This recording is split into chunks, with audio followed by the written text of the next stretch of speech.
Témoignage à propos du Sacré-Cœur de Jésus.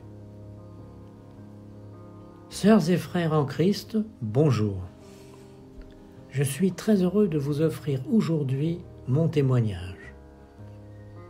En mai 2013, mon fils Marc, célibataire, âgé de 44 ans, m'annonce qu'il veut devenir prêtre et qu'en septembre, il va entrer au séminaire d'Issy-les-Moulineaux. J'en éprouve un grand bonheur. Début septembre, une nuit, je me réveille brusquement et me dis « Il faut que j'aille au Sacré-Cœur ». Alors très vite, je me reprends, je dis « Calme-toi, arrête de délirer, rendors-toi ». Il faut que je vous dise que depuis 40 ans, j'avais totalement perdu la foi. 3 jours plus tard, ça revient, ce besoin d'aller au Sacré-Cœur.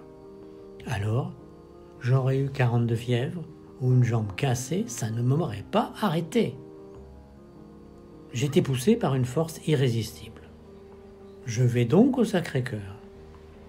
Dès que je franchis la porte d'accès, je me dis « Il va se passer quelque chose d'important ». Et je suis resté pendant 2 heures. Prière et dialogue avec le Christ. Et ça a duré 4 semaines. Ça me reprenait cet appel pour aller au Sacré-Cœur et je ne le savais pas à l'avance. La 4e semaine, il ne se passe rien. Pas de prière spontanée, je suis dans le désert. Et puis mes yeux ne peuvent plus se détacher des statues des 12 apôtres tout en bas de l'autel. Je me demande ce que ça veut dire. Prier les 12 apôtres? Et subitement je me dis, mais non, c'est l'Église. Il faut que je voie un prêtre. Et je me vois encore en train de déambuler. J'y vais, j'y vais, j'y vais pas. Et ça pendant 15 minutes. Finalement, je me décide. Je vois le prêtre du confessionnal. Je ne me confesse pas. Je lui explique mon histoire. Il me dit, le Saint-Sacrement c'est bien, mais l'Eucharistie c'est mieux.